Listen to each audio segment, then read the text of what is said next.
Welcome to our Starter Girls podcast. You're here with Amy Lafitte and Jennifer Loading. And whether you are starting a project, starting a business, starting a brand, or starting a movement, we are here to talk about it. So, hey Jennifer, what exciting things have been happening for you this week? Well, we've had all kinds of fun things. We can start off today by we have a beautiful day. It's frigid here in the Dallas area, but the sun is out, which is amazing, so it makes this bitter cold not so terribly bad, right? Yes. And of course, last night we just had our first vision workshop, which was a lot of fun and had an amazing turnout. And I just had a great time with that and a lot of awesome feedback for that. So super excited about that. And what else? It's Thanksgiving's coming up. Mm-hmm. A few weeks, I think, or actually not even a few weeks, a couple weeks, my daughter will be home. Super excited about that. And I'm just getting ready for the holidays, I think. What about you?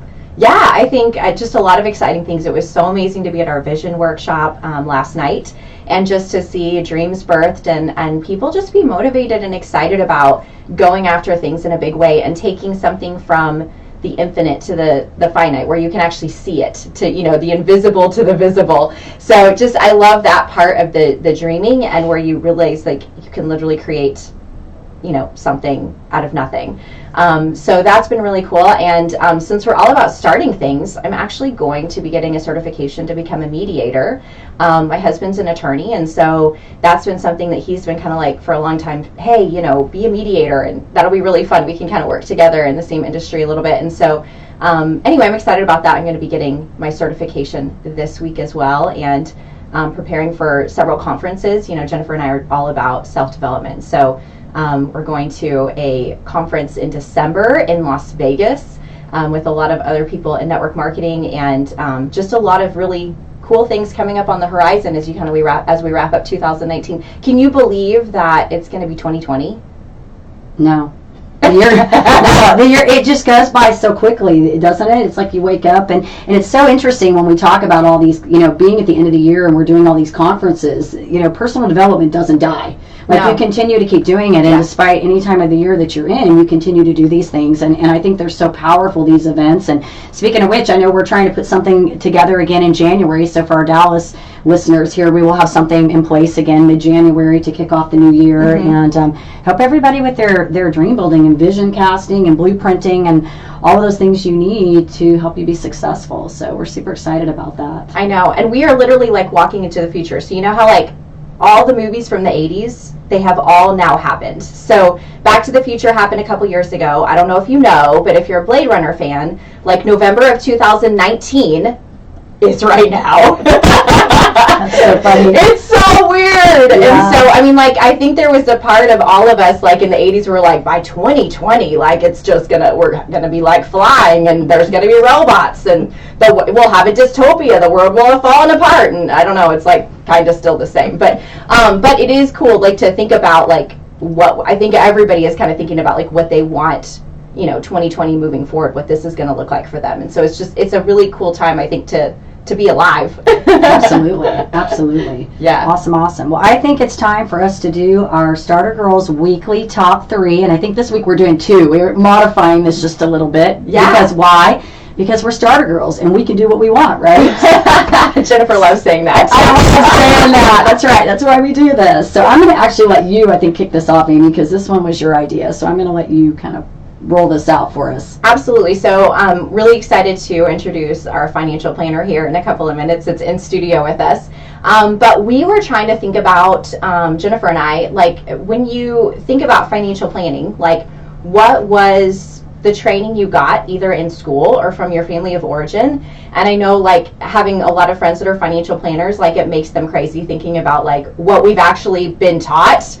Or how little we've been taught. And so anyway, I wanted to share my top 2 things that I learned from school and my family of origin. So the first one was from my parents, and we used to get allowance when I was little, and to this day I wish I could 100% live my life this way. So they literally like had 3 envelopes, and they're like, okay, so here's your allowance, and you're going to take a third of the money and you're going to save it. And you're going to take a third of the money and you're going to tithe it, and you're going to live on a third of the money, or like spend it, or buy like whatever we were buying back then. And I remember being like, oh my gosh, like even as a child, I was like, this is kind of crazy. But now it's like, if I could do that as an adult, and I've really worked to slowly get that way. I'm not fully there, but I'm really like, I'm on the path. It's super cool. So, and then the other thing I learned when we were in school is we did learn how to balance a checkbook, which was really cool. And we had something in junior high called Enterprise City. So if you went to Richardson ISDs, they had something called Enterprise City, and they would literally, like, for a day, like, you would be in like a little town and you had X amount of dollars and you would write checks to different places and you could get different things. And of course, like, one of the other things that you're going to do is you're going to have a job while you're there. And so, you know, you have to figure out like what you're going to do while you're working. And so me being the boy crazy person that I am, I was like, where will all the boys want to go? And I was like, oh, they would want to go to where all the baseball cards are. So I worked at the baseball cards store so that all the cute boys would come and see me and buy the baseball cards for me. So I think I didn't even make as much money because I worked there. Like, I think if I'd been the mayor, I would have made more money. This is cracking me up.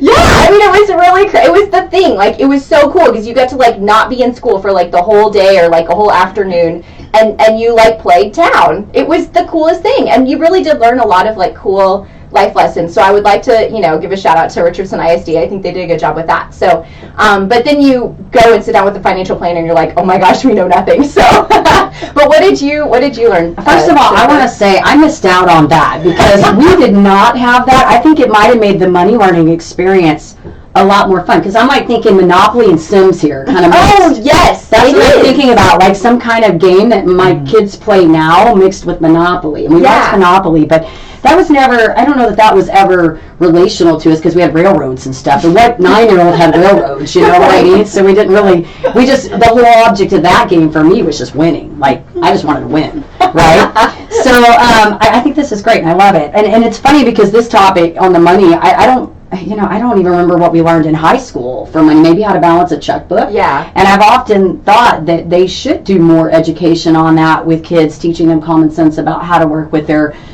funds and those kinds of things. So I love this. I'm like, how did I miss this? Like, we did not have this. But I will tell you, I learned several things, but one of the big things that I learned from my parents was just the value of a dollar, how to work hard for something and appreciate that. And I remember being a kid, I used to be the cheap one in the family because I would hoard all my money, my checking account, and then it's funny how life kind of plays around because I have kids that do this to me now. But I would figure out how to keep my money and then go somehow figure out how I was going to swindle some out of my parents because I convinced them I didn't have any, but I did.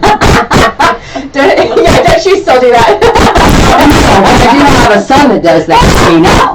So, and I always laugh about this because he's good. I mean, out of my 3 kids, he's my youngest, and he's figured out, when he needs something, he conveniently forgets his FAMZoo credit card, when we get somewhere, and then he tells us, well, he had to pay for something else, and he doesn't have enough for this, and so yeah, they have, what I've done with them is they have their own little credit cards, and they're really neat because we put the money in there, and they have a savings account tied to them, and then they have their own checking account, and so if they leave the money in their savings account, they actually earn interest. However, I will tell you, there is no money in those savings accounts right now. Because one left for college and realized, oh my goodness, like I need to use my money now, hello, and the other one still hasn't quite mastered the whole leave the money in the savings, you might collect some interest there. So it's funny how, you learn things and how they play out later on, and my kid's a good negotiator. He's going to be a great salesman someday. Yeah. So that's really funny. I know it's weird how, like, even that young you start to see trends. Like my brother, he was always a saver and was able to buy his first car at 16 years old, and I was like, where did he have this money? It's like, oh, I also got these checks for birthday and Christmas, and I think I spent them, so you just hung on to that, right? Yeah. So you're probably still kind of the same as far as saving and all that. Yeah, you're very good with money. I try sometimes. All right, well, what about you, Janeye? We're going to introduce you here in a second, but do you have any thoughts on that? I have so many things to say based on that. I wish only kids took jobs because they were boy crazy and didn't pay enough money. I think there are some adults that make some similar choices to that.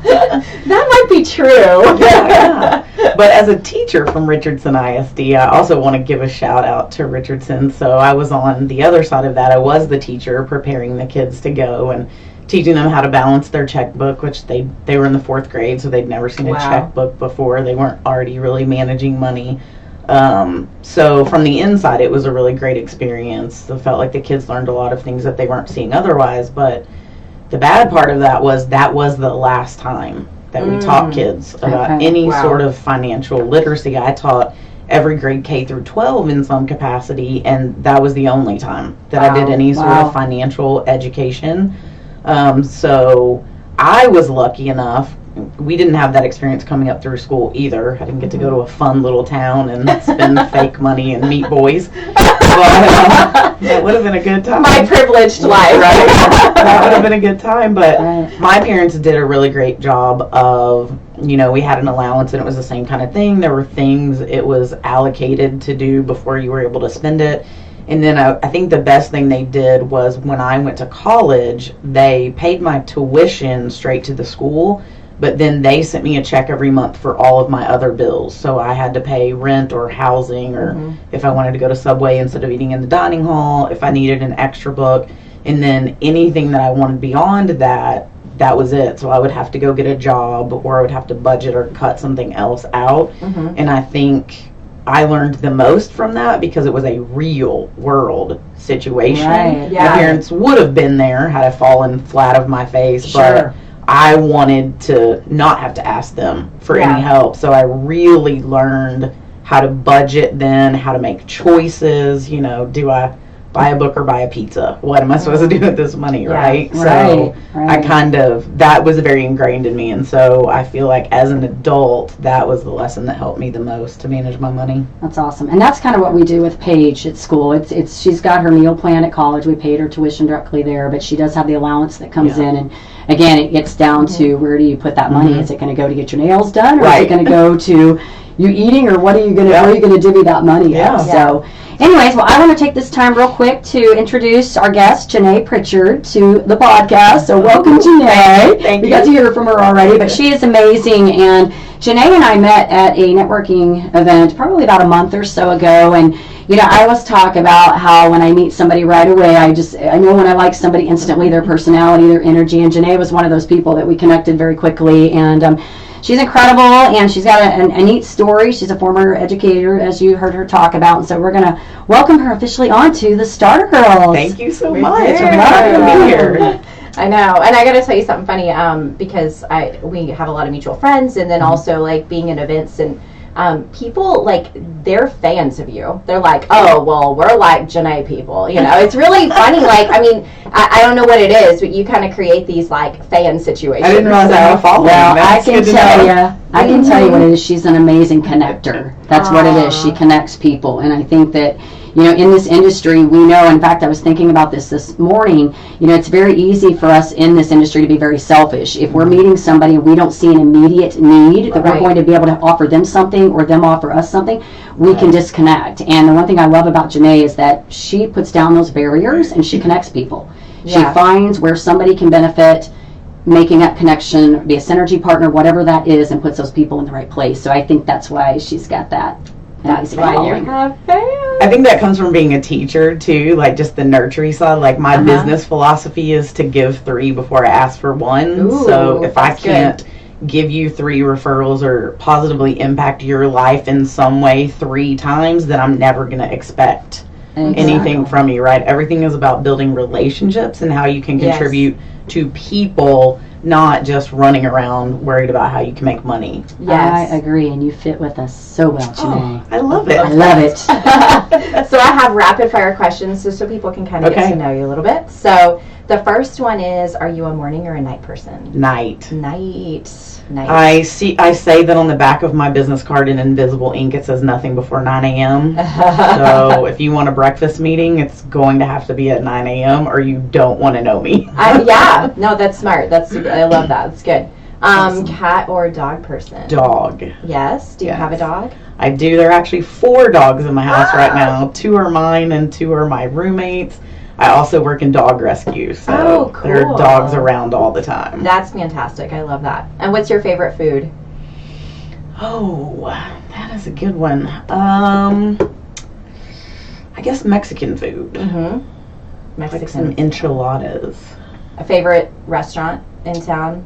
Mexican? So I gravitate to this little restaurant in Richardson called Amigos. Mm-hmm. As a teacher, that's where we gravitated to. So on any Friday afternoon, if you walk into Amigos after 3:30, you're going to see a lot of elementary school T-shirts in there. I love it. That's awesome. That sounds like a good dive. We need to go check It it out. is. It's really good. I love it. So tell us just a little bit about you, like how you came into financial planning, just your background, like whatever you want to share with us about that.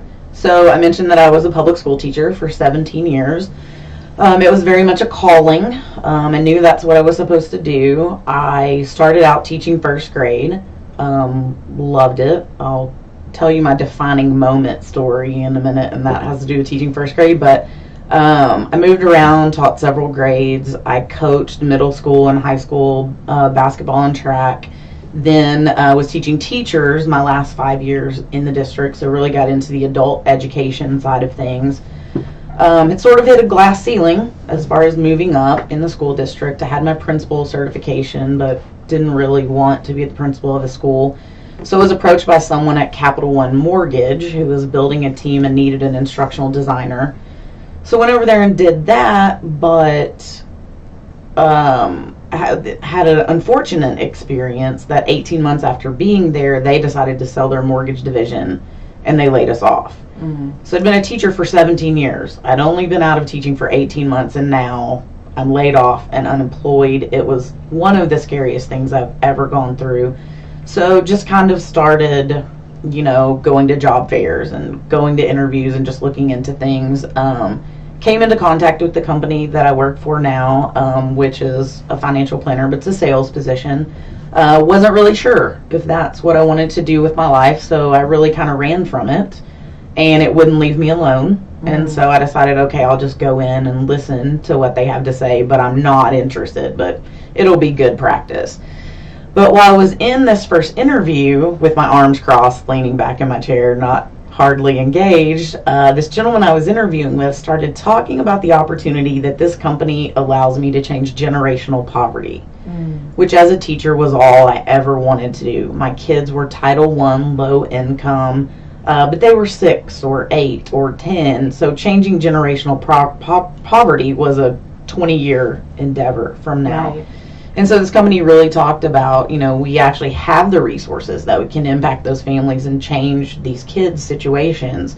They also talked about how everything we do, kind of like you guys were talking about earlier, is about meeting a need for someone else other than us. And it could be a need that this particular company can meet, but most likely it's not. And that's not what we do. We go out, we impact lives, and that just really resonated with the teacher in me, because all I've ever wanted, you can ask my mom from probably the time I was 2, all I've ever wanted to do is nurture and take care of everything and everyone, sometimes to my own detriment. So that really resonated with me. So I've been doing that for about a year, and I have seen that opportunity to change generational poverty. Have some 21-year-old kids that I'm working with right now whose lives are going to be very different than their parents' lives were. So it's been very fulfilling, which was a little bit unexpected. That is so amazing. Yeah, I love that, Janeye. Mm-hmm. I love that. Mm-hmm. You wanna? Where am I at? Oh my gosh, I was so stuck in that story. That was well, no, and I think stories sell, and when people can relate to what you're saying, and that I was so into your story right now because I can totally get that. It's like I'm just listening to the podcast. Oh my goodness, I'm not an interviewer. Yeah, sorry. You were selling me right now, Janeye. You were totally selling me.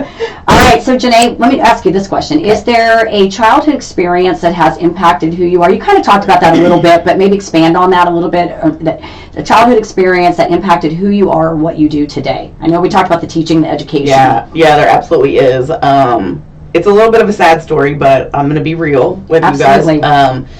So when I was little, I was the only child until I was 5. I wanted nothing more in the world than to have a little brother. I was a little tomboy, and I was going to teach him how to ride a bike and throw a baseball and, we were going to be best buddies, and like I said, I was going to nurture and take care of him. I guess my parents would have done some stuff too, but that was going to be my job. And so when I was 5, on a Sunday morning, my mom sat me down in some very ugly green chairs that we had in the 1970s, those fuzzy ones. Remember those? Sat me down in that chair, and she told me I was going to be a big sister. It was the most amazing thing that had ever happened to me. I was planning what I was going to do. I went to bed every night, and I prayed that it would be a little boy because I wanted a little brother so badly. Well, towards the end of my mom's pregnancy, I'm 6 now, and the family is acting weird. They're not saying anything in front of me, but I knew at 6 that something was not right. Come to find out, my brother had it was a boy. My brother had a birth defect that would allow him to be born, but he would only live 3 hours after he was born. Wow. That was the most devastating thing I had ever been through. As a 6-year-old who'd been in church since like 3 days after I was born, I thought it was my fault that he died because I told God what to do. I should have just prayed that God let me have a small, healthy sibling. I shouldn't have told God I wanted it to be a boy. Right, I was 6. I didn't know. But it was horrible, and so that was in July, the summer before I would start first grade. I had been home with my mom all summer. My mom obviously did not handle it well. That's another story, but it took her a long time. Sure.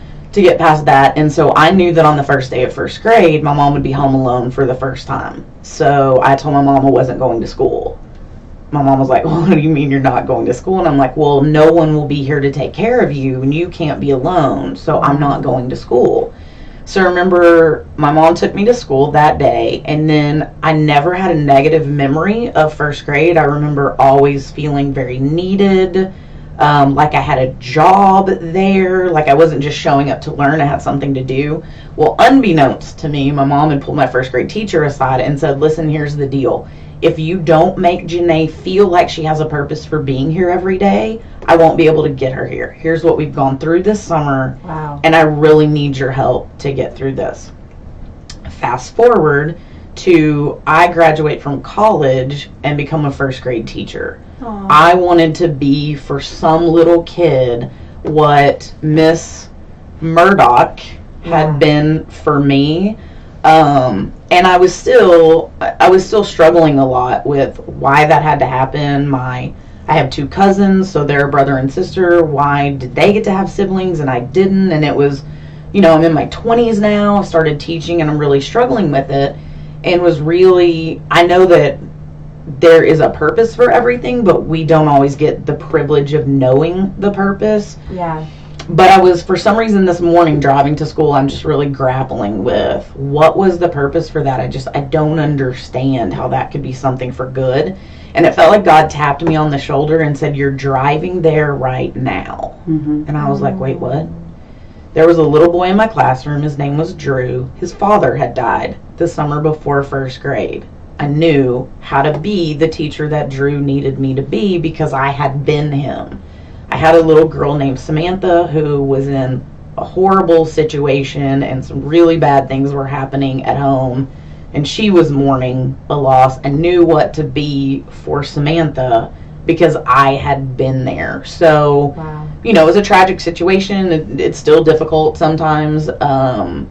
It's still, sad for me that my parents had to go through that. No one should ever have to bury a child. Sure. That's immeasurable pain. But like I said, everything happens for a reason, and I had a 17-year teaching career where I impacted thousands of kids in some way or another. So yeah, that experience made me the person that I am today. Wow, absolutely. I know that's a little heavy, but... No, I think it's incredible. No, I definitely, when you're saying you don't know the purpose, and I'm thinking everything you're doing, even up until this point, you're impacting people. Right. And like I said in the beginning, it is those stories that sell, and it's what makes us do what we do every day is changing lives and helping other people. And incredible. I think the greatest thing I can do for his memory is to use that situation to impact someone else. That way I'm remembering him and giving him validity. Even though he only lived for 3 hours, he's had 43 years worth of impact through me. Wow. Absolutely. That's really good. Yeah, and there's something special about first grade teachers, and even, there's, so many teachers we can look back on, but I think especially in elementary school, because you have one, Yeah. and they're like everything. So, I remember, do you remember your first grade teacher? I was going to say yes, and you know what? That was my favorite teacher. Her name was Miss Bunky. Yes, and you know why she was my favorite teacher? Because back in the school, I went to school, it was in the 70s, kindergarten at that time wasn't mandatory, and so I remember going to kindergarten and kind of not going to kindergarten, and I entered first grade and I struggled reading. I had a hard time assimilating in there, and so I can tell you all kinds of crazy stories, and I've talked about this, how my mom used to later on, tell the teachers to give me busy work because I was talking, and I've had some of those. Yes, we got to give that kid some extra work because she gets done with her work too fast, and so she's in trouble with keep her busy. But my first grade teacher was incredible because I remember being pulled out, and even though I had to be pulled out, which I didn't like, she did work with me. And so it's interesting because I can tell you in all of the grades, even in elementary, I remember a few teachers, but I remember very little about them. That one teacher I do remember. Yeah. So, yeah. That's really awesome. I know my first grade teacher, her name was Miss Anderson, and my maiden name is Anderson. And so there was that, and then I had a boyfriend, and his name was Michael Anderson. Oh, goodness. Wow. And so my hairdresser one time was like, so you're going to marry Michael Anderson? You don't want a new name? I'm like, Anderson is just fine. Why does that surprise me? Got a great childhood story for everything, right? So, but yeah, so like the Andersons were really, the first grade year was great. No, but she was an amazing teacher, and she was getting married. She's now Mrs. Timms. As if it just happened like yesterday, right? This is a long time ago. But yeah, no, she was absolutely amazing. So I'm just making sure I know where I'm at. So I guess I want to ask you, Janeye, so when you're working on like a project, I always think of like those movies where you're like in the trenches and they're like going for that big thing, right? So like, what is your experience, your schedule, your thought process? Like, what does that look like for you when you're like noses to the grindstone? I imagine that my process is a lot like Jennifer's. Might be. I tend to be an all or nothing kind of person.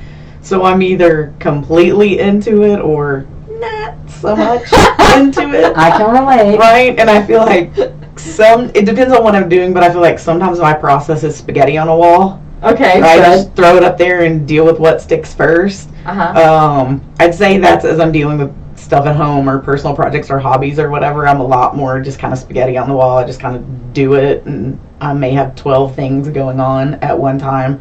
At work, because of the nature of my business, and I do have to be a little bit more structured. When it comes to work, I have a very much step-by-step, very structured kind of plan for, dealing with a portfolio or giving someone advice or whatever, but personally, spaghetti on a wall. I love that. I like that. I don't think there's like a right or wrong. Like, that's why I love to hear people's processes, because everybody has a different way of doing things, and it's just interesting. Because like I said, you can learn something from every single process. So yeah, absolutely. Well, I was going to ask you, what is your hardest thing you've had to overcome in life? But I think you kind of shared that with us. So I'm going to jump on and actually move around. I'm losing my phone here. This is a fun question. I want to ask you, and you kind of touched upon some of this, but what is it that you absolutely love about what you get to do? Like, tell us exactly what you feel like. I got that you like impacting lives. Is there anything else that's kind of driving you? And it's been interesting. So, in the nature of a sales-driven position, you're meeting a lot of people at a lot of different stages of their life, a lot of different stages of their career. I think what's been most fulfilling for me is how many situations I've found myself in where I felt like I was there to meet the need of someone else, right? I was hyper-focused on what I can do for them, what I can offer either personally or professionally, and what I have ended up getting from those situations. This is a random story that I'll tell you. So I had a coffee set up with someone that I was looking to become a referral partner with. She happened to be on an appointment with another lady that day, so she brought that lady to the appointment, and they started asking me, questions about work and my day and whatever I was telling them. But this one lady kept just prodding me, like she wouldn't take my surface level answers. Basically, is what was happening. And so I had to get a little real with this person that I just met because she wouldn't let it go. Before we left that coffee shop, she ended up praying for me in the coffee shop that God would bless my business, that God would meet all of my personal. I mean, it was like, I felt like I was in church by the time the thing was over, but she wasn't supposed to be there. She just came because that other person was coming. I had no intention of talking about anything that deep with someone I had just met. This lady and I have actually stayed in touch. She is actually now in a situation where she is looking for work, and I was able to connect her with someone in my network who I believe is going to be able to hire her and give her full-time employment. So wow. I guess to answer your question in a more straightforward way, it's just the unexpected relationships that come from this. I mean, like you said, you and I, we met in a networking event. Right. I knew you were a cool person that I wanted to know a little more. Thank you. Yeah. Then we sat down and you told me your story, and I was like, yeah, I have to have this person in my network some way or another. And that's my favorite thing about this, is just the new and interesting interactions all the time. I love it. Can I ask her one more question before we do the Of next course, one? I got a yeah. fun one. What do you like to do for fun? I switch gears on you totally. I ride a Harley for fun. What? Not when the weather is like this. I love it.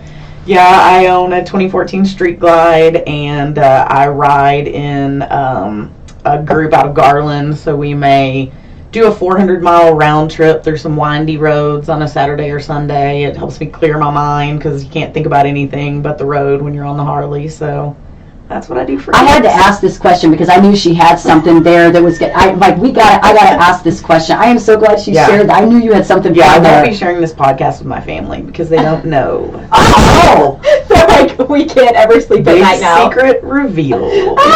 so fun. You're full of secrets. I She's just so know it. fun. I told you she's fun. I love it. I love it. Okay, now back to our questions.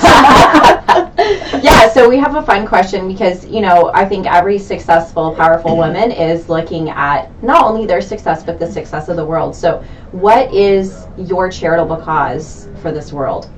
That is also tied to the situation with my brother. So my charitable giving goes to St. Jude's because they deal with kids that have cancer. And my philosophy behind that is I was unable to take my brother home, but I'm hoping that by my donations and my work with them, some other kid can take their little brother home with them healthy and well for the rest of their lives.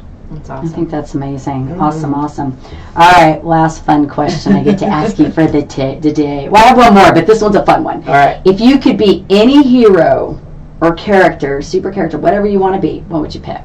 Like superhero? You can be whatever you want. A Or character. like a character out of a book or a movie. I've always had a thing about being Wonder Woman. Ah, yes. I like it. When I was a little kid, I had the Wonder Woman underoos. Yes, Remember underoos from way back in the day? underoos. Yes, I do mud runs for fun, and so I usually dress up like Wonder Woman I love for it. the mud runs. Yeah, she's very powerful, strong, and impactful. Yeah, I love it. I want to see these pictures. Okay. With the Wonder Woman. I think this is great. But they're not underoos, right? Now, The outfits. there's a In the cape, mud. there's some socks with little capes hanging off I the love back it. of them. And I do like it. remember underoos. I used to love those things. Yeah. We all did, right? They're amazing. Underoos. So All right, so if our viewers wanted to get in touch with you, Janeye, is there a way they can find you through Facebook or what? Yeah, I have a Facebook business page. I'm on LinkedIn. And they can find you under your name. Yeah, it's my first and last name. They can find me on LinkedIn pretty easily. Okay, and we'll have all that information on here so they Perfect. can, if anybody wants to get in touch with you, they can. All right, anything else you want to ask, Amy, or? this was amazing. I think we're going to talk about a little bit about reviews and stuff like that for iTunes. Oh, yes, we are. I hadn't got that far. Yes, yes. Sorry, yeah. I'm switching gears. We're like changing things up because what did I say? Because we can, right? I do like to say that. I know. I love it. All right, yes. If you are enjoying our podcast, we're asking that you please give us a review on Facebook at Starter Girls, or go to iTunes and give us a review so we can get some exposure and get this out there. We're super excited about what we're bringing, and we've got fabulous Janeye on here today. A lot of amazing guests coming on in the next few weeks, and we're gonna bring it. Mm-hmm. So yeah, so we I think need to wrap up with our mantra for the day. This is our Starter Girls mantra that we do each week, and it goes like this: It's a great day to be brave. You are not getting any younger. You might as well start now. You have the power to change your circumstances any day you decide. Let today be that day.